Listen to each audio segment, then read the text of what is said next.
বুঝলেন? আপনি ঘুমাতে পারেন না, আমাকে বলে লাভ নেই। আপনি ঘুমাতে পারেন না কারণ আপনি জীবনে কোনো দিন কীভাবে ঘুমাইতে হবে এই চর্চাই করেননি। টেনশন করছেন, রাত জাগছেন, দেরি করে ঘুমাইছেন, এখন শুইলে ঘুম আসবে না, জীবনেও না, এখন আসবে না। কারণ আপনি ঘুমের চর্চা কীভাবে করতে সেটা জানেন না।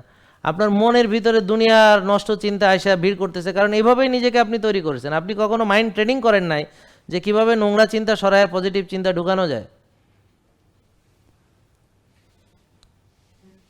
এটা ট্রেনিং আছে, সেই ট্রেনিংটা করতে হবে। কিন্তু মানুষ কি করে, যখনই সে চিন্তা করে যে ইবলিস তাকে ধরে, তখনই সে শ্বাসের ব্যায়াম ছেড়ে দেয়, করে না।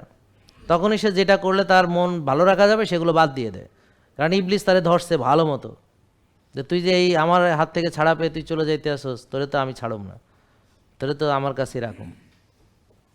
বুঝতে পারছেন তো? যখন যেটা করলে, আমি অনেক রোগী আসে আমার কাছে, যখন দেখি যে সে পজিটিভ চর্চা করে ভালো ছিল, আবার নেগেটিভ হয়ে গেছে, তখন যখন জিজ্ঞেস করি, তখন দেখা যায় হ্যাঁ কফি এনামা করে না, হ্যাঁ শ্বাসের ব্যায়াম করে না, এখন ঘাসে হাঁটে না, রোদ্রে যায় না, হ্যাঁ এটা ডিপ্রেসড হয়েছে, একেবারে মাথা বাইরে ডিপ্রেশন ফাটায় ফেলতে হবে। এটা নিয়ম হলো, যখন যে জিনিস সে করা দরকার সেটা করতে হবে। তুমি ডিপ্রেশনে থাকো, তুমি শ্বাসের ব্যায়াম করো, তুমি ডিপ্রেশন নিয়েই কফি এনামা দাও, ডিপ্রেশন নিয়েই রোদ্রে বসে থাকো, ডিপ্রেশন নিয়েই ঘাসে হাঁটো, বাবা দেখবো ডিপ্রেশনই চলে যাবে, ইবলিস কাছে আসতে পারবে না। ব্যাপারটা বুঝতে পারছেন তো? মানুষ কি করে, সে পলায় থাকতে চায়, কিন্তু পলানো যায় না ভাই, রিয়ালিটি থেকে পলায়ন সম্ভব না।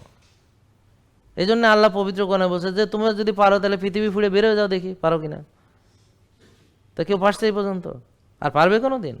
জীবন এটা সম্ভব না, আপনি পালাইতে পারবেন না, আর কবর থেকে উঠেও আসতেও পারবেন না।